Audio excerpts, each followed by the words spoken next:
எல்லாம் வல்ல இறைவனின் பொற்பாதங்களை மனம் மொழி மெய்யால் போற்றி பணிகிறேன். அதிகாலை பிரார்த்தனை வகுப்பிலே கலந்து கொண்டு பிரதி தினமும் கடவுள் வாழ்த்திலிருந்து தொடங்கி மேற்மந்திர பாடல் வரை சிறப்பான நிகழ்வுகளை வழங்கி வரும் அனைத்து பங்களிப்பாளர்கள், பார்வையாளர்கள் மற்றும் நெறியாளர் தொடர் தொகுப்பாளர்கள் அனைவருக்கும் எனது பணிவான வணக்கத்தை தெரிவித்துக் கொள்கிறேன். ஹெல்த் அப்படின்னு சொன்னால் எல்லாருக்குமே தெரியும், ஆரோக்கியம். உடனே நமக்குள் தோன்றுவது உடல் நலம் அப்படிங்கிற மனசில் ஒரு வார்த்தை தோணும் நமக்கு. அது தட் இஸ் கால்டு கீவேர்டு அப்படிமா. நம்ம ஏதாவது ஒன்று வெளியில் பார்த்தோம்னா கேட்டோம்னா உடனே உள்ளுக்குள்ள மனசு எனக்கு என்னென்ன விஷயங்கள்லாம் தெரியும் அப்படின்னு சொல்லும். அதில் நமக்கு தோணக்கூடியது உடல் நலம், எந்த ஒரு நல கோளாறும் இல்லாத நிலை அப்படின்னு அடுத்தது தோணும். ஃபிட் டு ஒர்க் அப்படின்னு கூட தோணலாம். வேலை செய்ய தகுதியான உடல் அப்படின்னு சொல்லும். அப்போ தான் அன்றாட செயல்பாடுகளை நம்மால் எளிதாக செய்ய முடியும் இல்லையா?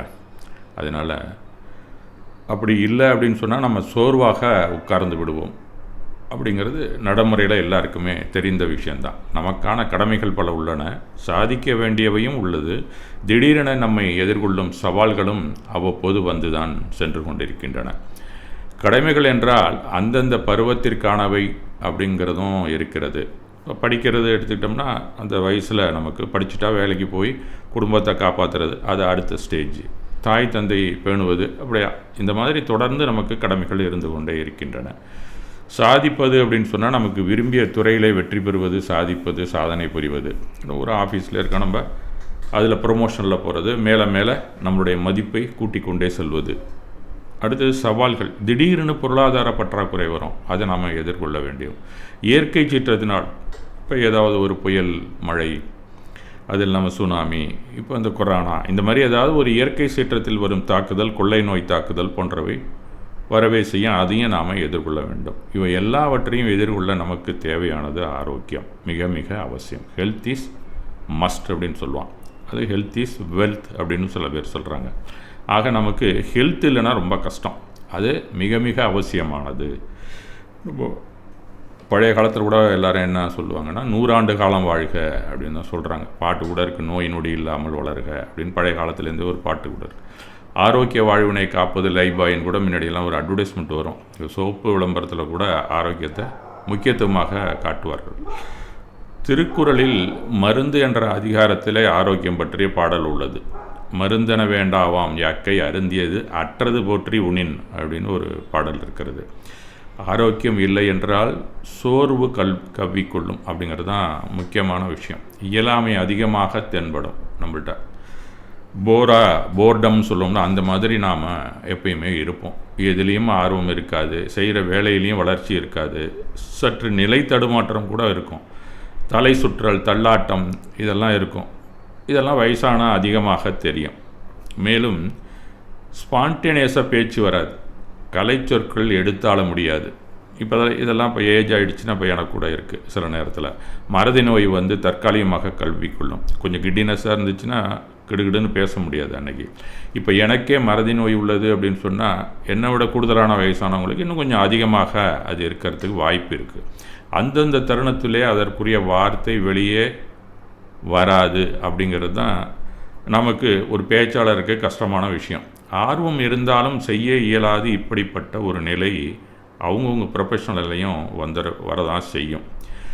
இப்போ நமக்கு காய்ச்சல் இருக்குது, தடிமன் இருக்குது, இருமல், சளி, கையில் காலில் அடிபட்டா, வயிற்றுக்கோளாறு, இப்படியான உடல் ஆரோக்கிய கேட்டினால் நாம் சோர்வாகி விடுகிறோம் அப்படிங்கிறது பொதுவாக நமக்கு எல்லாருக்குமே தெரிந்த விஷயம். பசி இருக்காது, தூங்கி கொண்டு இருந்தால் தேவையில்லை, ட்ரௌசியாகவும் இருக்கும், டிசினஸாகவும் இருக்கும். சாப்பிட சொன்னாலும் சுவை இருக்காது, உப்பு சப்பு இல்லாமல் இருக்கும், பித்தமாக இருந்தால் கசப்பாக இருக்கும். அப்படி தான் கொஞ்சம் சாப்பிட்டா போதும் அப்படின்னு தோணும். அப்போ செயலாற்றும் ஆற்றல் குறைந்து முடங்கி கிடப்போம் அப்படிங்கிறது தான் முழுமையான சொல்லிடலாம் ஒரே வார்த்தையில். இதெல்லாம் உடல்நல கோளாறினால் வருவது. இது மட்டும் சரி பண்ணால் போதுமா ஆரோக்கியம் அப்படிங்கிறது அப்படின்னு சொன்னால் அது இல்லைங்க, அதோடு நிற்க முடியாது. அடுத்தது உடல் ஆரோக்கியத்திற்கு அப்பால் மன ஆரோக்கியம் என்று ஒன்று உள்ளது அப்படிங்கிறத மனிதர்கள் கொஞ்சம் கொஞ்சமாக அதை கண்டுபிடித்து கொண்டே வந்தார்கள். அதுக்கு அடுத்த லெவல் நமக்கு மனசுலேயும் ஆரோக்கியம் இருக்கணும் அப்படிங்கிறது. ஆரோக்கியம் இல்லை என்றால் என்ன ஆகும்? மனசில் அப்பவும் முழுமையாக செயலாற்ற முடியாது, டல்லாக தான் இருக்கும். உடலில் எந்த கோளாறுமே இல்லை, மனசில் மட்டும் நமக்கு அழுத்தமோ சோர்வோ இருக்கிறது அப்படின்னா அந்த நேரத்துலையும் நம்மளால் ஆரோக்கியம் இல்லாத உடல் எப்படி இருக்குமோ அதுபோல் தான் நாம் செயலாற்றுவோம். உடல் ஆரோக்கியம் இல்லை என்றால் மன ஆரோக்கியம் சேர்ந்து கொள்ளும். இது ரெண்டும் ஒன்றுக்கொன்று தொடர்புடையது. அண்ணன் தம்பி மாதிரி ரொம்ப நெருக்கமாக சாண்ட்விச் அப்படின்னு கூட சொல்லலாம். அதுவும் ஒன்றுக்கு ஒன்று சேர்ந்துக்கும். அதுபோல் மன ஆரோக்கியம் இல்லை என்றால் உடல் ஆரோக்கியம் குன்றி போகும். அப்போ மன ஆரோக்கிய கேடுகள் அப்படின்னா மன அழுத்தம், மனச்சோர்வு, மனப்பதட்டம், இது மாதிரிலாம் நமக்கு சொல்கிறாங்க. மென்டல் ஸ்ட்ரெஸ்ஸுமா, டிப்ரெஷன்மா, ஆன்சைட்டிமா, இப்படி போய் ஸ்கிசோஃப்ரேனியா அப்படின்னு கடைசியில் கொண்டு போய் எடுப்போம். இப்போ சினிமாலாம் அதில் தான் எடுத்துக்கிட்டு இருக்கான் அதிகமானு வச்சுங்களேன். மன அழுத்தம் அப்படின்னு சொன்னால் நமக்கு உடம்புல என்ன வியாதி வரும் அப்படின்னு சொன்னால் எடுத்த அடுப்பில் எல்லாருமே சொல்லலாம். இரத்த அழுத்த நோய், இதய நோய் வரலாம், டயபிட்டிஸ் வரலாம், தூக்கமின்மை, இது போன்ற பிரச்சனைகளோட செரிமான பிரச்சனைகள் அதோட சேர்ந்துக்கும். உடல்நல கோளாறுகளுக்கு வழிவகுக்கும். மன அழுத்த ஹார்மோன்கள் சுரக்கும் அப்படிங்கிறதுனால தான் வருவதாக அறிவியல் படித்தவர்கள் கூறுகிறார்கள். உடலில் நமக்கு எதிர்ப்பு சக்தி மிக மிக குறைவாக இருக்கும் அப்படிங்கிறதும் அந்த நேரத்தில் சொல்லப்படுகிறது. அப்போ மன அழுத்தம் இருந்ததுன்னா, ஒரு கொள்ளை நோய் வந்ததுன்னா உடனே அவங்களுக்கு அஃபெக்ட் பண்ணும். அது ஒரு முக்கியமான விஷயம். இப்போ கொரோனா வந்ததுன்னா நிறைய பேருக்கு வரல அப்படின்னு சொன்னால் உடலை ரெசிஸ்டிவிட்டி மெயின்டைன் பண்ணியிருக்காங்க. அது மட்டும் இல்லை, மனதில் ஒரு ஸ்ட்ரெஸ் இல்லாமல் இருந்திருக்கும். குறைச்சும் இந்த கொரோனா அப்படிங்கிற ஒரு ஸ்ட்ரெஸ் தான் இருந்திருக்கும். அதுக்கு முன்னாடி அவங்களுக்கு வேறு நாள்பட மனச்சோர்வோ இல்லை ஒரு எப்போ பார்த்தாலும் ஒரு ஆன்சைட்டியாக இருந்திருந்தாங்கன்னா அவங்களுக்கெல்லாம் கண்டிப்பாக கொரோனா வந்திருக்கும். எவ்வளோ பாடி ஹெல்த் இருந்தால் கூட அந்த நேரத்தில் நோய் எதிர்ப்பு சக்தி கண்டிப்பாக குறைச்சலாக இருந்திருக்கும். அப்படிங்கிறது தான் முக்கிய காரணம். மனச்சோர்வுங்கிறது மன அழுத்தம் எப்போயாவது வந்துட்டு போகிறது மாதிரி இல்லாமல் எப்போ பார்த்தாலும் பர்மனெண்ட்டாகவே உட்காந்துட்டு இருந்தோன்னா மனச்சோர்வு அப்படின்னு சொல்லலாம், சுருக்கமாக சொன்னேன். ஆன்சைட்டின்னா நம்ம ஏதோ ஒரு எதிர்பார்ப்பு, ஒரு பதட்டம், இது வேணும் அது இல்லைன்னா நமக்கு கோபம் வரும், எரிச்சல் வரும், இல்லைன்னா சோர்வாக உட்காந்துருவோம். ஒரு பரீட்சை பாஸ் பண்ணியிருக்கோம், அதில் நம்ம படித்து பாஸ் பண்ணணுங்கிற ஒரே ஆன்சைட்டிலே இருப்போம். இவ்வளோ சம்பளம் வரணும் அடுத்த வருஷம் அப்படின்னு நினச்சிக்கிட்டு இருப்போம். ஒரு நல்ல நம்மளுடைய துணை வர வேண்டும் அப்படிங்கிறது கூட ஒரு ஆன்சைட்டி தான். அது திருமணம் தேடுகிற நேரத்துலலாம் பார்த்திங்கன்னா அதெல்லாம் இருக்கும். அந்த மாதிரி மனச்சோர்வு உள்ளவர்கள் டயர்ட்னஸ்ஸாக இருப்பாங்க. உடல் ரீதியான சோர்வு, பசியின்மை அல்லது அதிகப்படியாக உணவு உட்கொள்ளுதல், இது ரொம்ப பேருக்கு தெரியாது. ஒரு மனசில் சோர்வு இருந்ததுன்னா, ஆன்சைட்டி இருந்துச்சுன்னா அதிகமாக சாப்பிடுவாங்க சில பேர். அதில் கூட உடல் பருத்து போகும். ஆனால் அவங்க குடும்பத்தில் யாருமே இப்படி இருக்க மாட்டாங்க. அந்த ஒரு சைல்டு இல்லை அந்த ஒரு மனிதன் மட்டும் கொஞ்சம் குண்டாக இருக்கிறதுக்கு காரணம் ஏதோ டிப்ரெஷன் இருக்குது, ஒரு ஆன்சைட்டி இருந்துக்கிட்டே இருக்குன்னு தான் அர்த்தம். அது நம்ம பேர் ஆள் நல்லா குண்டாக இருக்கான், நல்லா ஆள் பலமாக இருக்கான் அப்படின்னு நம்ம நினச்சிட்டு இருப்போம். அது உள்ளுக்குள்ளே ஒரு வியாதியோட மனவியாதி தான் இருக்கிறது அப்படிங்கிறத நம்ம தெரிந்து கொள்ளலாம். உடல் வலி போன்ற அறிகுறிகளை கொண்டிருப்பார்கள். மேலும் அவர்களுக்கு உடற்பயிற்சி செய்யவோ ஆரோக்கியமான உணவை தூண்டுதல், அதை சாப்பிடணுங்கிறதுக்கு தூண்டுதல் குறைவாகவே இருக்கும். சில பேருக்கு உடல்நல குறைபாடுகள் அடிக்கடி வந்து கொண்டே இருக்கும். அப்படிங்கிறது தான் மனசுலேருந்து நமக்கு உடலுக்கு தாவக்கூடிய கேடுகள் அப்படின்னு சொல்லலாம். நீங்கள் மாற்றங்கள் அல்லது சவால்களை அனுபவிக்கும் போது நம்மளுடைய உடல் மன ரீதியான எதிர்வினைகளை உருவாக்குகிறது. அதுதான் மன அழுத்தம் அப்படிங்கிறது. ஏதோ ஒரு சேஞ்ச் வரும்போது அதை மன ரீதியாக அதை நாம் எப்படி எதிர்கொள்வது அப்படிங்கிறத நம்ம மனசே எப்போ பார்த்தாலும் ரெடியாக இருக்கும் அதுக்காக. உண்மையில் நம்ம உடல் மன அழுத்தத்தை அனுபவிக்கவும் அதற்கு எதிர்வினை ஆற்றவும் எப்போவுமே அப்படி தயார் நிலையில் இருக்கிற மாதிரி தான் வடிவமைக்கப்பட்டுள்ளது இயற்கையால்.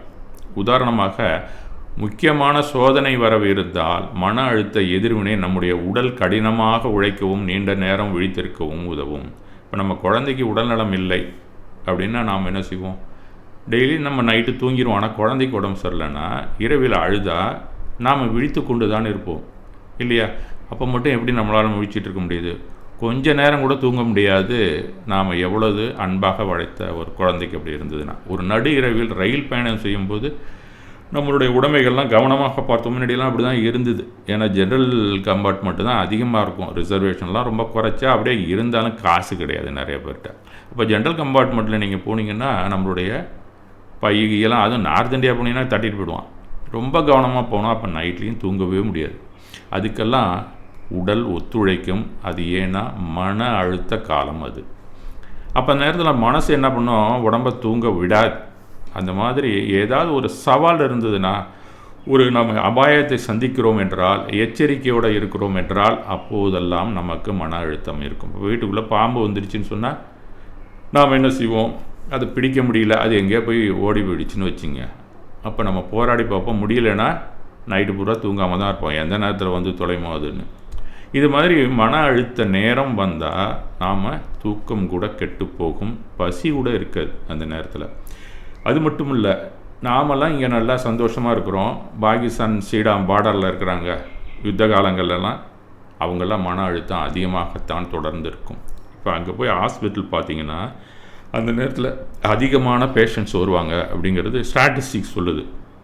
அது பார்டரில் இருக்கிறவங்க கண்டிப்பாக இப்போ ஈராக்லாம் நடந்து கொண்டு இருக்கிறது.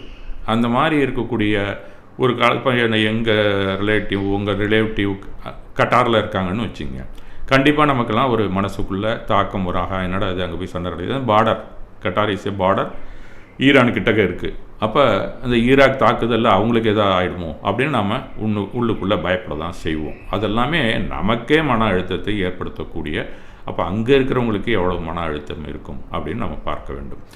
அப்போ இந்த மாதிரி இருக்கிறம்போது நம்ம சினிமாவில் கூட காமிக்கிறான், கிட்னாப் செய்து கொண்டு போயிட்டால் அந்த குடும்பம் எப்படி இருக்குது, அந்த கிட்னாப் பண்ணிட்டு போனவன் எப்படி இருக்கிறான், இவங்க எல்லாருக்குமே மன அழுத்தம் எப்படி இருக்கிறது அப்படின்னா. ஆனால் அதில் நடிக்கிறவங்களுக்கு உடம்புக்கு எதுவும் வரவே வராது கடைசி வரைக்கும். ஆனால் நமக்கெல்லாம் அப்படி கிடையாது. அதில் அம்மா அப்பாவுக்கும் உடம்பு மோசமாக போயிடும். அதுலேருந்து தப்பிக்கிறவனுக்கு உடல் நலக்கேடு இருந்தாலும் தப்பிக்கணும் அப்படின்னு நினச்சா அப்போ எப்படி தான் பலம் வரும்னு தெரியாது, அதை அறுத்து போட்டுட்டு ஓடி வர்றதுக்கு முயற்சி பண்ணுவாங்க. இது இரண்டுமே அந்த நேரத்தில் சாத்தியம். அது மனம் உடலை இயக்கக்கூடிய ஆற்றல் கொண்டது அப்படிங்கிறது தான் உண்மை. அப்போ பாசத்திற்கு உரியவர்களுக்கு நோய் வந்தாலும், திருமணம் அதில் பிரிவு விவாகரத்து வந்தாலும், ஃபைனான்ஷியல் கிரைசிஸ் வந்தாலும், புதிய வீட்டுக்கு குடிபெயர்ந்தாலும், இந்த மாதிரி வரிசையாக நம்ம வாழ்க்கையில் நாம் என்னென்ன எதிர்கொள்கிறோமோ அதற்கு தகுந்தாற்போல் மனம் ரியாக்ட் ஆகுது. அது அழுத்தமாகவும் இருக்கும். அது பர்மனெண்ட்டாக இருந்ததுன்னா மனச்சோர்வாக மாறுகிறது. அது உடலையும் தாக்குகிறது அப்படிங்கிறது இப்போ இருக்கக்கூடிய அறிவியல் நமக்கு எடுத்து கூறுகிறது. இப்போ மனம்ங்கிற ஏரியாவை நம்ம சரி பண்ணாலே நம்ம உடல்நிலையும் சரியாக போகும் அப்படிங்கிற ஒரு காரணி இருக்கிறது அப்படிங்கிற நம்ம தெரிந்து கொள்ளலாம். அதுக்கு மன அழுத்தத்தை நம்ம போக்கணும்னா என்ன செய்யலாம், இது எல்லாருக்குமே தெரியும். தியானம், யோகா, சுவாச பயிற்சிகள், தசை தளர்வு, இதெல்லாம் நம்ம செஞ்சாலே வரும். இதெல்லாம் ஒவ்வொரு கோர்சஸ் அங்கங்கே நம்ம போய் சேர்ந்துக்கிறோம். இல்லைனாலும் இப்போயே உங்களுக்கு தியானம் சொல்லி கொடுக்குறாங்க திருலோக தர்ம தியானத்தில். இந்த மாதிரி நாம் அமைதியாகவும் தளர்ச்சி உற்றும் நாம் அமர்ந்து இல்லை நன்றாக சுவாசத்தை செய்து கொண்டிருந்தாலே மன அழுத்தம் கண்டிப்பாக குறையும் அப்படிங்கிறதையும் பயிற்சியின் மூலமாக அந்த காலத்தில் ஞானியரும் கூடியிருக்கிறார்கள். இப்போ இருக்கிற சைக்காலஜியோ சைக்காட்ரிஸ்டோ நமக்கு சொல்லித் தருகிறார்கள். அமைதியாக எப்படி இருக்கிறது அப்படிங்கிறது, என்னென்ன மாதிரி தசைகளை நாம் அசைப்பது. யோகாங்கிறது தசைகளில் தளர்ப்பு செய்வதற்கான ஒரு பயிற்சி தான் யோகா. அதில் அஷ்டாங்க யோகம்னு பார்த்தோம்னா அதில் தியானம்லாம் வரும். ஆரம்பத்தில் நீங்கள் உடலை எப்படி வச்சுக்கணுங்கிறது ஹட்ட யோகா இருக்குது, எவ்வளோ யோகா நிறையா இருக்குது. அதெல்லாம் நம்ம பயிற்சி எடுத்துக்கிட்டோம்னா மனதுமே ரிலாக்ஸ் ஆகும். நேர்மறையாக இருப்பது அது ஒரு விஷயம் இருக்குது. அதில் மனம் ரிலாக்ஸாக இருக்கணும், உடம்பு நல்லா இருக்கணும்னா நாம் நேர்மறையாக சிந்தித்து கொண்டே இருக்க வேண்டும். அதுக்காக தான் நமக்கு எப்போ பார்த்தாலும் அந்த தர்மம்னு எடுத்துட்டிங்கன்னா அதில் நேர்மறை தான் இருக்கும், எதிர்மறையே இருக்காது. ஏன், நம்ம மனதை நாம் தூய்மையாக வைத்து கொள்ள வேண்டும்னா நேர்மையாக இருந்தால் தான். எதிர்மறையாக ரியாக்டிவாகவே எப்போ பார்த்தாலும் இருந்தால், எப்போ பார்த்தாலும் நெகட்டிவாகவே இருந்துக்கிட்டு இருந்தால் நமக்கு உடலுக்கு வியாதி தான் வரும், உடலையும் பாதிக்கும். இப்போ இல்லை, இப்போ கொஞ்சம் நல்லா ஸ்டாமினா இருக்குன்னு சொன்னால் வயதாக கண்டிப்பாக பெரிய வியாதிகள் வரவே செய்யும். இதில் அடுத்த கட்டமாக சொல்லுகிறார்கள் யார், சைக்காட்ரிஸ்ட் தான் சொல்கிறாங்க, மகாவீரர் சொல்லலை. பொய் சொல்லாமல் இருப்பது. பொய் சொல்லாமல் இருந்தீங்கன்னா உங்களுக்கு மனவியாதி வராது, மன அழுத்தம் வராது. நமக்கே தெரியல, நிறைய அங்கங்கே பொய் சொல்லிட்டு காரியத்தை சாதிக்கிறோம், தேவையில்லாமல் வந்த பொய் பிரச்சாரங்களை நாம் கேட்டு அடுத்தவங்களுக்கு பரப்புகிறோம். இதெல்லாம் நமக்கு தெரியாமல் உள்ளுக்குள்ளே நடக்கிற அழுத்தம்தான். அப்போல்லாமே உடலில் சின்ன சின்ன வியாதிகள் வந்து கொண்டு தான் இருக்குது. அதுக்கெல்லாம் நம்ம கையில் வச்சுருக்கோம். அப்பப்போ மருந்து, ஏதோ ஒரு ஓம வாட்டரை குடிச்சிக்கிறோம், இல்லைனா ஏதாவது வாங்கி குடிச்சிக்கிறோம், இந்த மாதிரி சரி பண்ணிக்கிறோம். இதெல்லாம் தேவையே இல்லை. பொய் சொல்லாமல் இருந்தாலே போதும். இது எப்போயோ சொல்லிட்டு போயிட்டாங்க, இப்போ தான் சைக்காலஜியில் சொல்கிறான் பொய் சொல்லாதீங்க. இதெல்லாம் இப்போ தான் கண்டுபிடிச்சிட்டு வராங்க கொஞ்சம் கொஞ்சமாக. இந்த மனம்ங்கிற ஏரியாவில் ஞானியர் என்ன சொன்னாங்களோ அந்த ஏரியாவுக்குள்ளே ஒவ்வொரு கட்டமாக நான் வந்து இன்றைக்கு சைக்காலஜி போய்கொண்டு இருக்கிறது. எல்லாவற்றையும் கட்டுப்படுத்த முடியாது என்பதை ஏற்றுக்கொள்ளுங்கள். உணவு முறையில் கூட நீங்கள் என்ன சாப்பிடணும்னு நமக்கு சொல்லியிருக்கிறோம், அதெல்லாம் இப்போ கொஞ்சம் கொஞ்சமாக டயட்டிஷியனோ நியூட்ரிஷனிஸ்ட்டை போய் பார்க்குறீங்களோ. இப்போ லேட்டஸ்ட்டாக ஒரு வாரத்துக்கு முன்னே ஒரு டாக்டர் சொல்லிகிட்டு இருந்தார். நான் போயிருக்கும்போது, வெங்காயம் வெள்ளை பூண்டு சாப்பிடாதீங்க இந்த ஒரு மாதத்துக்கு. அவர் என்ன நம்ம சாமியாரா? நம்ம சாமியாரை விட்டுருங்க. எப்படி அதை சொன்னார் அவருன்னு சொன்னால், இரிட்டபிள் பவுலிங் சிண்ட்ரோம் இருந்ததுன்னா நீங்கள் சாப்பிடக்கூடாது அப்படிங்க இப்போ லேட்டஸ்ட்டாக சொல்கிறாங்க. டாக்டர்ஸ் நிறைய பேர் சொல்கிறாங்க அதை. அப்போ ஒன்றாக முன்னாடி இருக்கக்கூடிய மருத்துவ ரீதியாகத்தான் ஞானமே வெளிப்பட்டது. நம்மளுடைய எல்லா ஞானியரும் ஃபுல்லாகவே உடல் கூறு தெரிந்தவர்கள், மருத்துவம் தெரிந்தவர்கள் தான். அதுலேருந்து வந்தது தான் நமக்கு வாழ்வியல். மனதை சரி பண்ணாலே உடம்பு நல்லாயிருக்கும், நீ ஆரோக்கியமாக இருக்கலாங்கிறதுக்காக வகுக்கப்பட்ட நியமங்களைத்தான் நாம் கடைபிடித்து கொண்டிருக்கிறோம் அப்படிங்கிற உண்மையை நாம் தெரிந்து கொள்ள வேண்டும். சரி, இது ரெண்டும் சரியாக இருக்குது. உடல் மனம் ஆரோக்கியமாக இருக்கிறது. நான் மகாவீரர் சொல்கிறபடி கேட்டுக்கிட்டேன், இல்லைன்னா டாக்டர் சைக்காலஜியோ சைக்காட்ரிஸ்ட்டோ சொல்லக்கூடிய அளவில் நான் மாத்திரை போட்டுக்கிறேன், எனக்கு தூக்கம் வரலைன்னா மாத்திரை கூட போட்டுக்கிறேன், ஓரளவு நான் ஆரோக்கியமாக இருக்கிறேன், அது போதுமா அப்படின்னு கேட்டால், வேர்ல்டு ஹெல்த் ஆர்கனைசேஷன் என்ன சொல்கிறான்னு கேட்டிங்கன்னா, அது மட்டும் போதாதையா, இது ரெண்டு மட்டும் கிடையாது, ஒருவருடைய மனநலத்துடன் சமூக நலனும் சேர்ந்து இருக்கிறது, அது பிரிக்க முடியாதவாறு பிணைக்கப்பட்டுள்ளது அப்படின்னு மூன்றாவது விஷயத்தையும் அதில் சேர்க்குறாங்க. அதாவது நம்ம சுற்றி இருக்க சமூக நலம் மிக மிக முக்கியமானது அப்படிங்கிற ஒரு தாட் வேர்ல்டு ஹெல்த் ஆர்கனைசேஷன் நமக்கு கூறுகிறது. இது புதுமையான விஷயமாக இருக்கலாம், ஆனால் நாம் அதை சந்தித்து கொண்டு தான் இருக்கிறோம், இல்லை என்று மறுப்பதற்கு இல்லை. அந்த கோணத்தில் நம்ம பார்க்கல, அவ்வளோதான். அப்போ ஒருத்தருக்கு உடல் நலம் அப்படிங்கிற ஆரோக்கியம், மனநலமும் வேணும், சுற்றி இருக்கக்கூடிய சமூகத்திலும் நல்ல நலன் இருக்க வேண்டும். மென்டல் வெல்பீயிங் மட்டும் பத்தாது, சோஷியல் வெல்பீயிங் ஆல்சோ ஆடட். இந்த சோஷியல் வெல்பீயிங் தான் நமக்கு மனநலத்தையே பாதிக்கிறது. இப்போ விவாகரத்து எங்கேருந்து வந்தது? சோஷியல் வெல்பீயிங்லேருந்து வந்தது தான். பக்கத்து வீட்டுக்காரர் நமக்கும் சண்டை எங்கேருந்து வந்தது? சோஷியல் வெல்பீயிங் இல்லை, வேற ஒன்றும் கிடையாது. நம்ம சுற்றி இப்போ நாம் தனி மனிதன், சமூகம் அப்படின்னு சொன்னால் குடும்பம் நெருக்கமாக இருக்கக்கூடிய சமூகம், அவ்வளோதான். சமூகமும் நம்மளுடைய குடும்பமும் சமூகம்தான் ஒரு வகையில். அவன் தனியாக குடும்ப நலம், அதுக்கப்புறம் சமூக நலன் பிரித்து போடலை வேர்ல்டு ஹெல்த் ஆர்கனைசேஷனில். நம்மளை சுற்றி ஒரு வட்டம் போட்டுட்டு அதுக்கு அந்தாண்ட யாரெல்லாம் ஹியூமன் பீயிங்ஸ் இருக்கிறாங்களோ அவங்க எல்லாருமே சமூகம்தான். ஆக மென்டல் வெல்பீயிங் அப்படிங்கிறது மட்டும் போதாது, சமூக நலத்துடன் வாழ வேண்டும். அப்போ தான் நமக்கு தனியான இயக்கங்கள் ஒரு காலத்திலே உருவாக்கி இருக்கிறார்கள். அதில் தான் நாம் ஜைனம் இல்லைன்னா சமணம் அப்படிங்கிற ஒரு இயக்கத்துக்குள் நாம் இருக்கிறோம். இந்த சமூக நலனால் நம்ம சமூகத்துக்குள் ஒருங்கிணைத்து ஒன்றாக நாம் எப்படி செயல்பட வேண்டுங்கிறதுக்கான கலாச்சாரம், அன்றாட வாழ்வியல், இதெல்லாம் நமக்கு வழங்கியிருக்கிறார்கள். இனி எந்த வாழ்வியலில் இருக்கிறியோ இரு, இதில் இருக்கியா இல்லை அதில் இருக்கியோ இரு அப்படிங்கிறதுக்கு கொடுத்துருக்காங்க. இதன்படி வாழ்ந்தாலும் மன அழுத்தம் குறையும், மனச்சோர்வு வராது.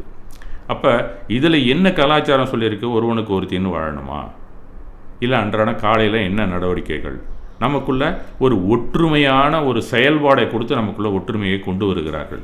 அப்போ ஒருத்தர் பரஸ்பரம் நமக்குள்ள ஒரு வேரியேஷன் தெரியாது, இவன் வேற அவன் வேற. இப்போ சிட்டிக்கு வந்தால் தான் அதெல்லாம் அதிகமாக இருக்குது. நம்ம தெருவுக்குள்ளேயே நம்ம கிராமத்துக்குள்ளேயே இருக்கும்போது இதெல்லாம் அதிகமாக இருக்காது, இந்த அளவில் வித்தியாசம் இருக்காது. இப்போ பக்கத்து வீட்டில் அடுப்பில் என்ன வறுத்தாலும் நமக்கு கரெக்டாக தெரியும், இவன் இதெல்லாம் வறுக்க மாட்டான், என்னென்ன மசாலா பொருள் தான் வச்சுருப்பாங்கங்கிறது கிராமத்தில் தெரியும். சிட்டிக்கு வந்துட்டிங்கன்னா என்னென்னமோ வருது வாசனை. என்னென்ன உண்மையிலேயே அவன் வெஜிடேரியன் சாப்பிட்டா கூட என்வி சாப்பிட்றாங்களோ அப்படிங்கிற ஒரு தாட்டு நமக்கு வந்துடுது. அப்போ நமக்கு மனசுக்கு கொஞ்சம் ஒப்பலை, அது கூட நம்ம மனசை பாதிக்கவே செய்கிறது. அப்போ சோஷியல் வெல்பீயிங் கண்டிப்பாக நாம் எல்லாம் ஒரு இடத்துல இருக்கும்போது இருந்த ஒரு மனநலம் வெளியில் நம்ம மற்றவங்களோடு பழகும்போது இணக்கமாக வாழ வேண்டி இருக்கிறது.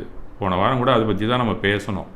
மற்ற மதத்தரோடு இருக்கும்போது மத நல்லிணக்கங்கிறது எப்படி பொறுத்துக்கிட்டு தான் இருக்கோம். உண்மையை சொல்ல போனால் நாம் வி ஆர் டிசைன்டு. நம்ம அப்பா அம்மா இப்படி தான் நீ இருக்கணும்னு வளர்த்து விட்டாங்க.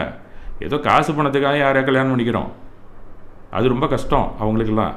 நாம் நம்ம மதத்துக்குள்ளே திருமணம் செய்தால் கூட மற்றவர்களோட பழகும்போது அவங்களுடைய கலாச்சாரம் நம்மளை பாதிக்கவே செய்கிறது. முடியல, சில நேரத்தில் புழுங்கிக்க வேண்டியதாக இருக்குது, நம்ம ஒதுங்கிக்க வேண்டியதாக இருக்குது. இதெல்லாமே நம்மளுடைய மனநலத்தை பாதிக்கத்தான் செய்யும். அப்படிங்கிறதுக்கு தான் நீங்கள்லாம் ஒன்றா இருங்க ஐயா. அட்லீஸ்ட் ஒவ்வொரு இடத்துல எல்லாம் ஒன்று கூடிய ஒன்றாக வாழ கற்றுக்கொள்ளுங்கள் அப்படின்னு அப்பயே சொல்லியிருக்கிறாங்க. அதுதான் சோஷியல் வெல்பீயிங் அப்படிங்கிற ஏரியாவுக்கு இன்றைக்கு தான் வேர்ல்டு ஹெல்த் ஆர்கனைசேஷன் வந்திருக்கிறது. இது என்றைக்கோ எல்லா மதங்களும் கூறியிருக்கின்றன. ஞானியர்கள் முக்கியமாக 2 தடுப்பு சுவரை வைத்து நீ அதுக்குள்ளே ட்ராவல் பண்ணு உன்னுடைய வாழ்வியலை. அதுக்கு வெளியில் போனால் அறம் இல்லை, அதற்குள்ளே இருந்தால் அறம். அவ்வளோதான். ஜனவரம்ங்கிறது ஒரு 2 கோட்டுக்குள்ளே நம்ம ஓடிக்கிட்டே இருக்கணும். அந்த தண்டவாளத்துக்குள்ளே தான் நீ ஓடிட்டு இருக்கணும். அந்த அறத்தை விட்டு நீ வெளியில் போனீன்னா உனக்கு மன அழுத்தம் தான் வரும். ஏன்னா பரம்பரையாக அதிலேயே நீ வாழ்ந்து கொண்டு இருக்கிறாய். அதை விட்டு நீ வெளியில் போகக்கூடாது. இந்த மாதிரி இருந்தால் தான் முழுமையான ஆரோக்கியம் என்று அன்றைக்கே சொன்னார்கள். இன்று WHO சொல்லுகிறது. That is called holistic health அப்படின்னு சொல்லப்படுகிறது. அப்போ அதாவது body wellbeing, mental wellbeing and social wellbeing இந்த 3மே இருந்தால் மட்டுமே நாம் முழுமையான ஆரோக்கியத்துடன் வாழ முடியும். நிம்மதியாக இருக்கலாம், அமைதியாக தூங்கலாம். அப்படிங்கிறதுக்கான இப்போ சோஷியலில் சரியாக இல்லை அப்படின்னு சொன்னால் மனச்சோர்வு முதல்ல வரும், மன அழுத்தம் கண்டிப்பாக வரும். இது 2மே டெய்லி நீங்கள் இந்த மாதிரி நியூஸையே படிச்சுக்கிட்டு இருக்கீங்க. இப்போ கடந்த கால சினாரியோ எல்லோருக்குமே தெரியும். வாட்ஸ்அப்பை திறந்தீங்கன்னா என்னென்ன நடக்குது அப்படிங்கிறத நீங்கள் எல்லாருமே பார்க்குறோம். சமூக ஆதரவு அப்படின்னு நம்ம சில பேர் இருப்பாங்க. அவங்க நல்லதுக்கும் ஆதரவு கொடுப்பாங்க, கெட்டத்துக்கும் ஆதரவு கொடுப்பாங்க. அந்த மாதிரி சோஷியல் சப்போர்ட் அப்படிங்க வரும்போது தான் பிரிவினை வருகிறது. சமூக சப்போர்ட்டுங்கிறது என்ன? நம்ம சமூகத்துக்குள்ளே நமக்குன்னு ஒரு அறம் வகுக்கப்பட்டிருக்கிறது, ஒரு வாழ்வியல் அளித்திருக்கிறார்கள், அதுக்குள்ளே சப்போர்ட்டாக இருக்கணும். அதை விட்டுட்டு நமக்குள்ளே பிரிவுகள். இந்த சோஷியல் சப்போர்ட் எப்படி நம்ம ஆண்டு கொண்டு இருக்கிறது அப்படிங்கிற விஷயமே நமக்கு தெரியவில்லை அப்படின்னு தான் சொல்லணும். நீண்ட காலமாக ஆரோக்கியமாக வாழ்வதாக ஆய்வுகள் காட்டுகின்றன. சோஷியல் சப்போர்ட்டுங்கிறது உன்னுடைய சமூகத்துக்குள்ளே நீ எப்படி இணக்கமாக ஒற்றுமையாக வாழ்கிறாயோ அது வரைக்கும் நீண்ட காலமாக ஆரோக்கியமாக வாழ்வதாக காட்டுகின்றன. இது மாதிரி வாழக்கூடிய சமூகம் உலகத்தில் இருக்கான்னு கேட்குறீங்களா? நிறைய இருக்கிறது. ஒரு மனிதன் 100 ஆண்டுகளுக்கு மேலே வாழக்கூடிய பிரதேசங்களும் இப்போதும் உலகத்தில் இருக்கின்றன. அது மாதிரி பிரதேசங்கள்லாம் நீங்கள் சர்ச் பண்ணிங்கன்னா நிறைய இருக்குது. இதுக்கு ரஷ்யா சைடு போனீங்கன்னா எல்லாமே 120 130 வயசுக்கெல்லாம் இருக்கிறாங்க. 120 தாண்டி இருக்கக்கூடியவங்களாம் இருக்கிறாங்க சில ஏரியாவில். திபெத்து போனீங்கன்னா 100 வயசுக்கு மேலே நிறைய பேர் இருக்கிறாங்க. ஏன்னு சொன்னால் சோஷியல் சப்போர்ட் அவங்களுக்கு முழுவதுமாக இருக்கிறது. அவங்களுக்குள்ள பிணக்குகளே இல்லை. அந்த காரணம் முதல்ல எந்த சமூகத்தில் சீக்கிரம் சாவறானோ அவன்லாம் சோஷியல் சப்போர்ட் இல்லாமல் தான் இருக்கிறான்னு அர்த்தம். அதுக்கு பேர் சமூகம்னே சொல்ல முடியாது. அந்த மாதிரியான சமூக சீர்கேடுகள் நமக்குள்ளே வந்ததுனாலே நமக்கு வியாதிகள் அதிகமாக வரும். நமக்கு என்ன ஆகும்? கொஞ்சம் காலத்தில் இதுவும் ஒன்று தான் அதுவும் ஒன்று தான், நம்ம அந்த சமூகத்தோடயே இருப்போம் அப்படிங்கிற சிந்தனையும் நமக்கு வரவே செய்யும். இதை விட மோசமாக இருந்தாலும் நம்மள்ட்ட அவங்க நல்லா பழகுறாங்கள்ல, அவங்களோட போய் ஜாயின் ஆகிப்போமே அப்படிங்கிற ஒரு எண்ணம் இளமையில் இருப்பவர்களுக்கு கண்டிப்பாக வரும். அப்போ சோஷியல் வெல்பீயிங்கிறது நம்மளிடத்தில் குறைச்சலாக இருக்குது அப்படிங்கிறது நன்றாகவே தென்படும். அதனால தான் நம்மளுடைய பாப்புலேஷன் குறைந்து கொண்டே வரும். இதுலேருந்தே தெரிஞ்சுக்கலாம் சோஷியல் வெல்பீயிங் நம்மள்கிட்ட இல்லை.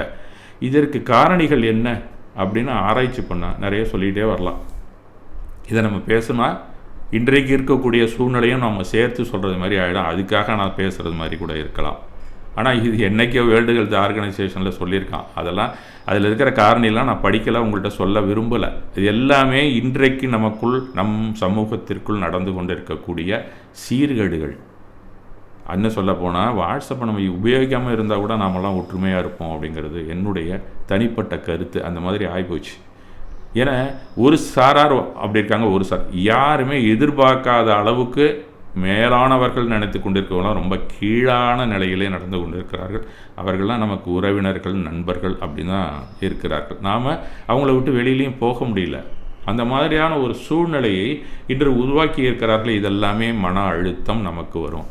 அதில் யார் எப்படி இருந்தால் எனக்கு என்னையா அப்படின்னு மிக மிக சிலர் தான் ஏற்க முடியும், மற்றவங்க எல்லாராலையும் முடியாது. என்ன அப்படி டெய்லி இதே பொழப்பா இருக்கு அப்படிங்கிற வார்த்தை யாராவது ஒரு சமணன் சொல்லாமல் இன்றைக்கி இருக்கிறாங்களான்னு கேளுங்க. எல்லாருமே சொல்கிறாங்க. அதற்குரிய மாதிரி ஆக்ஷனை டெய்லி கொடுத்து கொண்டு இருக்கிறார்கள். அந்த தியேட்டரில் அந்த படம் ஓடிக்கொண்டு தான் இருக்கிறது, எல்லாரும் பார்த்து கொண்டு தான் இருக்கிறோம்.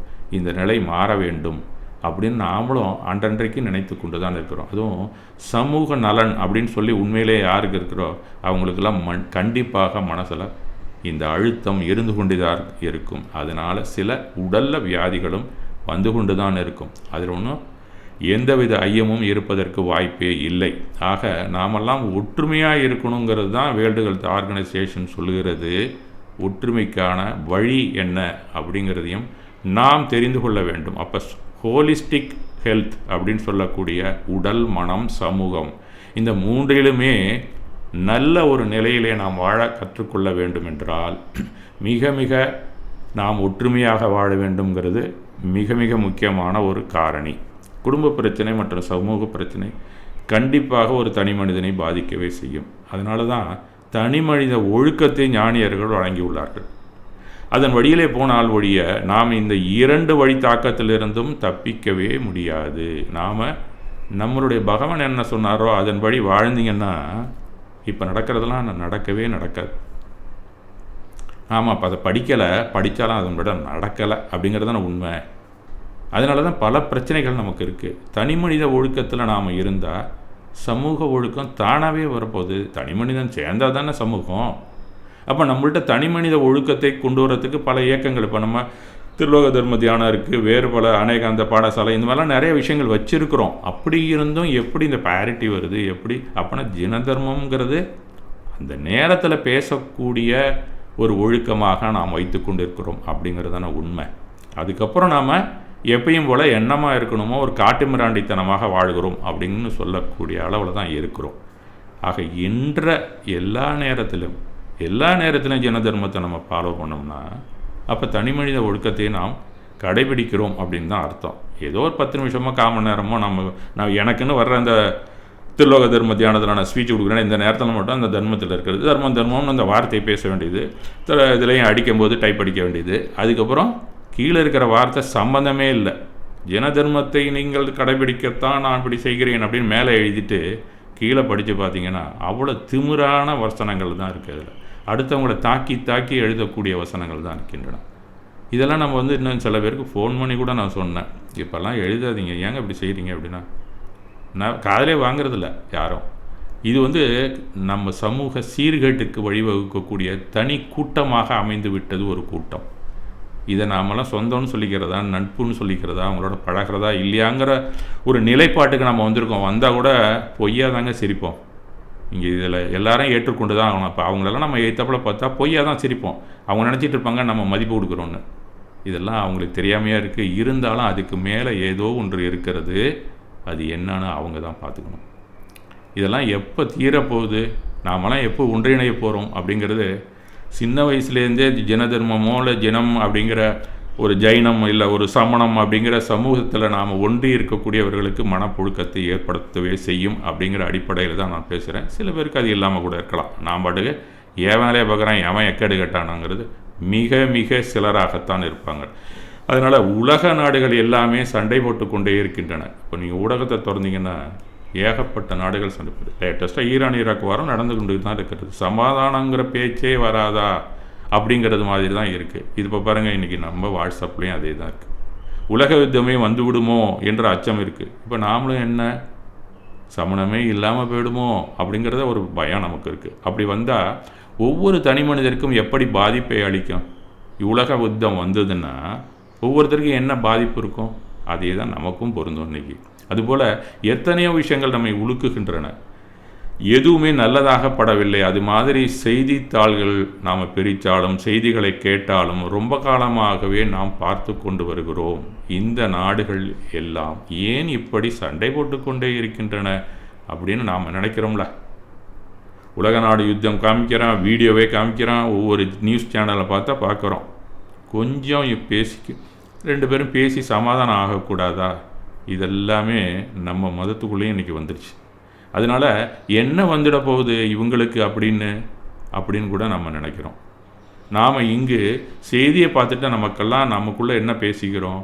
அதனால் சத்தமே இல்லாமல் நம்ம நாட்டிலையும் அடிக்கடி உலக யுத்தத்தை விட பெரிய யுத்தம் அதுவும் நம் சமூகத்திற்குள் நடந்து கொண்டே இருக்கிறது. நாமும் அன்றைக்கு உலக நாடுகள் என்ன சண்டை போடுகிறதோ, மற்ற நாடுகள் எப்படியெல்லாம் இருக்குதோ அதெல்லாம் நம்ம நாட்டுக்குள்ளேயே நம்ம மதத்துக்குள்ளேயே நம்ம பேசக்கூடிய ஒரு சூழலை உருவாக்கி இருக்கிறோம்னு சொன்னால் நாம் எந்த கலாச்சாரத்தில் சென்று கொண்டு இருக்கிறோம் அப்படிங்கிறது அவரவர்கள் புரிந்து கொள்ள வேண்டியது. நம் சமூகத்தின் வாட்ஸ்அப்பை திறந்தால் என்ன ஒரு வார்த்தைகளால் அடிதடி விவாதம் படிக்க சகிக்க முடியாத அளவில் நிகழ்கிறது. எல்லாமே 2 அணியாக பிரிஞ்சுக்கிறாங்க. ஒருத்தர் இந்த அணியில் இருக்கிறாங்க, ஒருத்தர் அந்த குழுவில் போட்டால் இவருக்கு தெரிஞ்சவர் அங்கே இருக்காருன்னா 4 பேர் இருக்காங்கன்னா 2 பேர் பார்த்தலாம், அட்மின் 2 பேரை அங்கே ஃபோர்ட் பண்ணுறாரு, அவங்கள இறக்கி விடுறாரு, போய் சண்டை போடியா அப்படின்னு. இந்த கேவலம்லாம் ஒரு 4-5 நாளாகவே பார்க்குறேன் நான். 2லும் நாம் பார்வையாளராக மதிக்கப்படுகிறோம். நான் வெளியில் வந்தேன்னு வச்சுக்கோங்க, உடனே சேர்த்து விட்றான். இதில் முன்னாடி யாரெல்லாம் சண்டை போட்டாங்களோ அவங்க கூட புது பிரச்சனை மூலம் தங்கள் பகையை தீர்த்து கொள்கிறார்கள். இதை விட கேவலம் 2 பேருக்குமே பிடிச்சிக்காது, அவங்க 2 பேரும் ஒன்றிணைந்து கொள்ளுகிறார். அரசியல் மாதிரி நடந்து கொண்டிருக்கிறது. எதிரிக்கு எதிரிக்கு நண்பன், டிவைடிங் ரூல், இது எல்லாமே சர்வசாதாரணம் நடந்துட்டு. இப்போ நம்ம சமூகத்திற்குள் நடக்கும் அரசியல் செய்தி சேனல் மாதிரி உள்ளது. அதை நாம் ஏற்பதில்லை, இதை பார்க்க சகிக்கவில்லை. 2 ஆண்டுக்குள் ஒன்றாக இருந்தவர்கள் பிரிந்து முன்பு சண்டையற்றவர்களுடன் சேர்ந்து சண்டை போடுவதை பார்க்கிறோம். இதுபோல் தொடர்ந்து வந்ததுன்னா நம்மளுடைய சோஷியல் வெல்பீயிங் பாதிக்கப்படும். நாம் கண்டிப்பாக பல மன அழுத்தத்துக்கு ஆளவும், அப்புறம் அப்படி இல்லைன்னா நம்மள்கிட்ட இருக்கக்கூடிய இளையவர்களோ அதன் பிறகு நமக்கு பின்னாடி வர்றவங்களாம் எங்கே கொஞ்சம் அமைதியாக இருக்குது அப்படின்னு பார்த்து அந்த இடத்துக்கு போக ஆரம்பித்து விடுவார்கள். ஆகவே மிக மிக கவனமாக இருக்க வேண்டும். சரி, இதெல்லாம் நமக்கு ஏண்டா வம்பு, நான் அமைதியை கற்றுத்தருகிறேன் அப்படின்னு அழைக்கக்கூடிய ஞானியர் அமைப்பு இப்போ நிறையா வந்துடுச்சு. வெளியிலலாம் பார்த்தீங்கன்னா கோயம்புத்தூர் போனீங்கன்னா 2-3 இருக்குது, ஆழியார் போனீங்கன்னா அங்கே ஒன்று இருக்குது, மெட்ராஸ்லேயே 2 இருக்குது, சேலத்தில் ஒன்று இருக்குது. இதுக்கெல்லாம் போனாக்கா நம்ம பாட்டுக்கு நம்ம வேலையை உண்டு, நம்ம அப்படியே இருந்துட்டு நம்ம பாட்டுக்கு போகலாம் அப்படிங்கிற ஒரு ஏற்பாடு தான் இன்றைய இளைஞர்களுக்குள் வருகிறது. என்னட்டே சில இளைஞர்கள் பேசுகிறார், என்ன சார் இப்படி இவ்வளோ மோசமாக அடிச்சுக்கிறாங்க. ஒரே ஒரு விஷயம் மட்டும் நான் அன்றைக்கி சொல்கிறேன். ஒரு 10 நாள் இல்லை, ஒரு வாரத்துக்கு முன்னாடி என்னோட ரிட்டையர் ஆனவர் மதுரை ஆதீனத்தில் அங்கே ஒரு போஸ்ட் கொடுத்துருக்காங்க, அவர் ஆஃபீஸில் ஒர்க் பண்ணிகிட்ருக்கார். அவர் ஃபோன் பண்ணி கேட்குறாரு, என்னப்பா நடக்குது அங்கே, நீலாம் அங்கே உட்காந்துட்டு என்ன பண்ணுற, ஒன்றும் சரி பண்ண மாட்டியா நீ அப்படின்னு என்ன கேட்குறாரு. நான் என்ன பண்ணலாம், இங்கே தான் பேசலாம், இதுக்கு மேலே நான் எங்கே எது பொதுவாக பேசலாம், பொதுவாக பேசினோட இவன் எந்த கட்சியில் இருக்கான்னு தான் இன்றைக்கி நடப்பாங்க அப்படி இருக்கு, அந்த லெவலில் இருக்குப்பா, நான் ஒன்றும் பண்ண முடியாது அப்படின்னு அவர்கிட்ட. இது போன்று சமூக சீர்கேடு வருவதற்கு காரணம் என்ன, அதையும் நம்ம ஆராய்ச்சி பண்ண வேண்டியது தானே. அது இல்லாமல் சும்மா பேசிட்டு போகிறதுல என்ன இருக்குது. நாம் அநேகாந்தவாதம் இல்லை அப்படின்னு புரிந்து கொள்ள வேண்டும். முதல்ல அநேகாந்தவாதம்ங்கிறது என்னன்னு நமக்கு தெரியலை. ஜனதர்மம் குறிப்பிடும் அநேகாந்தவாதம் அப்படின்னு எல்லாரையும் குறிக்கிறாங்க, ஆனால் அவங்களுக்கு சுத்தமாகவே தெரியவில்லை. அதனால தான் இதெல்லாம் வருது. 2மே இதில் இல்லை. சமூகத்தை அழிக்கும் செயல்பாடு இது போன்ற வாத பிரதிவாதம் செய்வது தான் காரணம். இந்த வாதம் அப்படிங்கிற விஷயம் வந்தாலே கஷ்டம்தான். அது உடலுக்கு வந்தாலும் கஷ்டம்தான், வெளியில் சமூகத்தில் வந்தாலும் கஷ்டம்தான். இப்போ வக்கீல்கள் எடுத்துக்கிட்டிங்கன்னா வாதம் செய்கிறவங்க நீதிபதி பதவிக்கு போக மாட்டாங்க. என்னோடய ஃப்ரெண்டு ஒருத்தர், அவருக்கு வந்தது ஜட்ஜாக, நாளெல்லாம் எனக்கு சரியாக தான், நான் எப்பயுமே நான் ஆர்குமெண்ட்டு டைப்பில்ப்பா, நான் அங்கே தான் இருப்பேன், நான் போகலை அப்படின்ட்டார். அதுமாதிரி நான் நிறைய பேர் பார்த்துருக்குறேன். அவங்களுக்கெல்லாம் வக்கீல்கள் அதிகம் வாதம் செய்பவர்களாக இருந்தால் நீதிபதி பதவி வந்தால் ஏற்பதில்லைங்கிறது ஒரு பொதுவான கருத்து. நடுநிலையை பெரும்பாலும் விரும்புபவர்கள் தான் நீதிபதியாக கொஞ்சம் போவாங்க. பார் கவுன்சிலில் இருக்கக்கூடிய நண்பர்கள்லாம் அப்படி தான் பேசிக்கொள்வார்கள். வாதம் ஒரு கொடிய நோய் அப்படிங்கிறது நம்ம எல்லாருக்குமே தெரிந்த ஒரு விஷயந்தான்.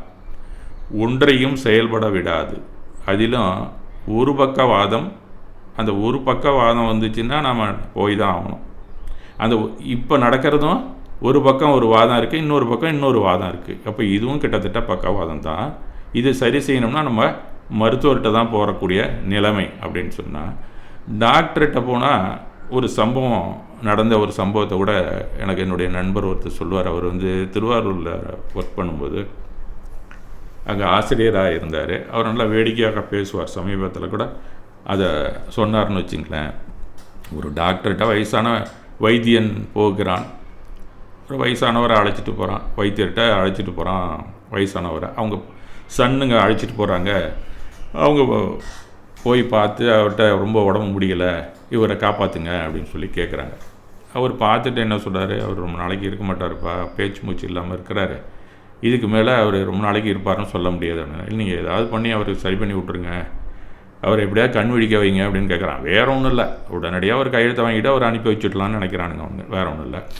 அதனால அவர் பெரிய நகரத்துக்கு அழைச்சிட்டு போனால் காப்பாற்ற முடியுமா, அருகில் இருக்கக்கூடிய ஊரில் போய் அப்படிங்கிறது மாதிரி சொல்லுகிறார்கள்.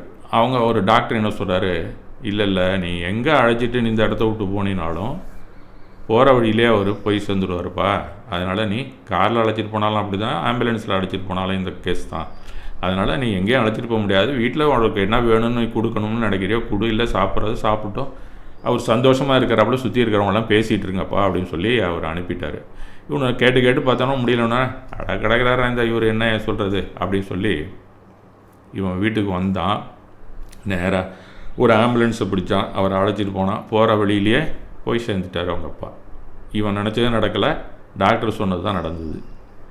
அதுக்கு ஒரு கொஞ்சம் நாள் கழித்து இந்த ஆசிரியர் அவங்க அந்த பசங்களை பார்த்துருக்கார் வெளியில். ஏன்னா அவங்களோட ஸ்டூடெண்ட்ஸ் அவங்கெல்லாம் வச்சுங்களேன். அவர் பார்க்கும்போது அவர்கிட்ட சொல்லிடுறேன், என்னப்பா எப்படி இருக்கார் உங்கள் அப்பா அப்படின்னு கேட்டிருக்காரு. அன்றைக்கி ஆஸ்பத்திரியில் நடந்த சம்பவம் இவர் பார்த்தது. அது அவனுக்கு சொல்லியிருக்கானா, இல்லை சார் நீங்கள் தான் அங்கே இருந்தீங்களே, அந்த கிழவன் என்ன சொன்னான்னு தெரியுமா உங்களுக்கு, நீங்கள் தான் கேட்டிங்களே, அந்த டாக்டரை சொல்கிறான் அவன், அந்த கிழவன் என்ன சொன்னான்னு தெரியுமா, இங்கே எது நீ போகிற வழியிலே அவன் செத்துட்டுவானா, அதேமாதிரி எடுத்துகிட்டு போனேன் சார், போகிற வழியிலே செத்துட்டான், கருணாக்கு பிடிச்சவன், அவன் சொன்னது மாதிரி ஆகி போச்சுன்னானா. அவரே சொன்னது நல்ல விஷயந்தான் சொன்னார், நீ போனீன்னா அவர் இருக்க மாட்டாரியா, இங்கே வச்சுருந்தேன்னா கொஞ்சம் நாள் கழித்து கூட சரியாக கூட போகலாம் அப்படின்னு தான் அவர் சொன்னார். ஆனால் இவன் எப்படி எடுத்துகிட்டு இருக்கான், அதை கரீனாவுக்கு பிடிச்சவன் அழைச்சிட்டு போகும்போது அப்படி ஆகிப்போச்சு. இப்படி தான் பல விஷயங்கள் நமக்கு நடக்குது. அவர் சரியாக தான் சொல்லியிருக்காரு, ஆனால் யார் சொன்னாலும் அதை மாற்றி பேசுவது அப்படிங்கிறது தான் வாதம். இதுபோல் பல சம்பவங்கள் நடந்திருக்கின்றன. ஒரு இன்னொரு அரசியல் சம்பவம் கூட உங்களுக்கு சொல்கிறாங்களுங்க. ஏன்னா இன்றைக்கி நடந்து கொண்டிருக்கிறது கூட அரசியல் சம்பவம் தான். அந்த காலத்தில் சி சுப்பிரமணியம் அப்படின்னு ஒரு மந்திரி இருந்தார். அவர் ஒரு பெரிய மேதை, அந்த காலத்தில் நல்ல நிர்வாகி, அருமையான மனிதர் கூட. அவர் ஒன்றும் நம்ம தனிப்பட்ட முறையில் சி சுப்பிரமணியம் ஒழுக்கமானவர் அப்படின்னு சொல்லலாம். அப்படி இருக்கிறவர் எதிர்கட்சியாக அப்போ தான் ஒரு 18 பேர் ஜெயிச்சு வந்திருக்கிறாங்க டிஎம்கேலேருந்து. அப்போ அறிஞர் அண்ணா தான் எதிர்கட்சி தலைவர். சட்டசபை நடந்து கொண்டு இருக்கிறது, அது முடிய போகுது. ஒரு நாள் முடிஞ்சால் அடுத்தது எலெக்ஷன் வருது. சட்டசபை முடியக்கூடிய கடைசி நாள், அடுத்தது தேர்தல் வரும். அப்போ அந்த நேரத்தில் சி சுப்பிரமணியம் அன்றைக்கில் ஸ்பீச் கொடுக்குறார், லாஸ்ட் ஸ்பீச்சுன்னு வச்சுங்களேன். இன்றுடன் சட்டசபை முடிகிறது, வர்ற தேர்தலுக்கு பின் நான் மாநில தொகுதியில் நிற்கப் போவதில்லை, எம்பிக்கு நிற்கலாம் என்று முடிவு செய்திருக்கிறேன் அப்படின்னு அவர் சொல்கிறார். அவர் என்னை வாழ்த்தி அனுப்புங்கள் அப்படின்னு கூடுதலான ஒரு தகவலையும் சொல்கிறாரு. அப்போ எல்லாருமே வாழ்த்துறாங்க. எல்லாமே அரசியல் இருந்தால் கூட தனிப்பட்ட முறையில் வாழ்த்துக்கிறார்கள். அப்போ அண்ணா அவர்கள் எழுந்து பேசுகிறார், நாங்கள் இப்போது கொஞ்சம் பேர் தான் ஜெயிச்சு வந்திருக்கிறோம், ஒரு 15 பேர் தான் வந்திருக்கிறோம். அப்போ எங்களுக்கு சட்டசபை பழக்கம் இல்லாத காலம், இப்போ தான் ஃபஸ்ட்டு நாங்கள் என்ட்ரி ஆகிறோம் சட்டசபைக்குள்ளே. அப்போ அந்த மாதிரி இருக்கக்கூடிய சமயத்தில் வெட்ட வெளியில் பேசி கொண்டிருந்த எங்களுக்கு நீங்கள் எப்படி இதுக்குள்ளே ஒழுக்கமாக பேசணும் அப்படிங்கிறதெல்லாம் நீங்கள் தான் கற்றுக் கொடுத்தீங்க. கண்டிப்பாக நாங்கள் உங்களை வாழ்த்துவோம், மனமாற வாழ்த்துவோம் அப்படின்னு சொல்லிட்டு இயேசுநாதரை போல் எங்களை நீங்கள் வழிகாட்டினீர்கள். அதுக்காக கண்டிப்பாக நாங்கள் உங்களுக்கு நன்றி சொல்கிறோம். அதுபோல் டெல்லிக்கு சென்று பலருக்கும் வழிகாட்டி மேலும் பெரிய பெரிய பதவிகளில் நீங்கள் இருக்க வேண்டும் அப்படின்னு அவர் சொல்லிவிட்டு அமர்ந்து விட்டார். சி சுப்பிரமணியம் சும்மா இருக்கலாம்ல, அவர் ஏந்திரிச்சு, அப்போனா நீங்கள் சிலுவையில் என்னை அரைஞ்சிட மாட்டீங்களே அப்படின்னு கேட்டாராம் உடனே அண்ணாக்கிட்ட. அதுக்கும் அவர் கோவப்படலை, யார் அறிஞர் அண்ணா. அவர் ஏந்திரிச்சு கனிவாக என்ன சொல்லியிருக்காரு, சி. சுப்பிரமணியம் அவர்கள் இயேசுநாதர் கதையை கூட சரியாக படிக்கவில்லை போலும் அப்படின்னாராம். அவர் சிறுவையிலே அடைந்ததற்கு காரணம் எதிரிகளால் அல்ல, அவருடைய சீடன் அவரை காட்டி கொடுத்தான். மேத்யூஸுங்கிறவன் தான் அவரை காட்டி கொடுக்குறான் ஆக்சுவலாக கதைப்படி. இதுபோல் உங்களுக்கு ஒரு இடையூறு எப்பயுமே எங்களால் வராது அப்படின்னு சொல்லிட்டு உட்காந்துட்டாரான். உங்களுக்கு இடையூறு உங்கள்டே இருக்கிற ஆள் தாண்டா அப்படிங்கிறது மாதிரி சொல்லிட்டு அமர்ந்து விட்டார். அதுதான் அறிஞர் அண்ணாவின் ஸ்டைல் அப்படின்னு சொல்லலாம். ஆக வாதம்னா நம்ம எப்போ வேணாலும் பண்ணிகிட்டு இருக்கலாம், எப்படி வேணாலும் பேச்சை மாற்றி மாற்றி நாம் கேட்டுக்கொண்டே இருக்கலாம். அந்த மாதிரி இருக்கக்கூடாதுங்கிறதுக்காக திருவள்ளுவர் கூட ஒரு குறளை கொடுத்திருக்கிறார். சொல்லுக சொல்லை பெரிதோர் சொல், அச்சொல்லை வெல்லும் சொல் இன்மை அறிந்து அப்படின்னு சொல்கிறார். ஒரு சொல் நாம் பேசணும்னா சொல்ல நினைக்கக்கூடிய சொல் நன்கு ஆராய்ந்து அது எந்த அளவுக்கு சரியானது, எந்த அளவுக்கு பொருத்தமானது என்பதை உணர்ந்து அதன் பிறகுதான் பேச வேண்டும். அப்படி நாம் சொல்லக்கூடிய நினைக்கக்கூடிய சொல்லை வேறு ஒரு சொல் வெல்ல முடியாதென்று உறுதியாக அறிந்த பிறகே அந்த சொல்லை நாம் பேச வேண்டும். நாம் சொல்கிறது வேற யாரும் அதுக்கு மேலே இல்லைப்பா இதான ரொம்ப பொருத்தமாக சொல்லியிருக்கிறார் அப்படின்னு சொல்லணும். அந்த மாதிரி இல்லாமல் என்னென்ன பேசுகிறோமோ இதெல்லாம் வாதத்திற்கு எடுத்துக்கொள்ளக்கூடிய சொற்கள் தான் அப்படிங்கிறதுக்கான குறள் தான் இது. சுருக்கமாக அந்த குறள் நாம் புரிந்து கொண்டு அந்த வழியிலே நாம் சென்றால் கண்டிப்பாக நமக்கு இந்த முழு ஆரோக்கியம் அப்படிங்கிற சொல்லக்கூடிய ஹோலிஸ்டிக் ஹெல்த் நமக்கு வரும். பாடி வெல்பீயிங்கும் நல்லாயிருக்கும், mental wellbeing and social wellbeing இந்த மூன்றுமே நம்மை நன்றாக பார்த்து கொள்ளும் என்பது இந்த உரையிலே நான் கூறி என்னுடைய உரையை முடித்துக் கொள்கிறேன். மிக்க நன்றி.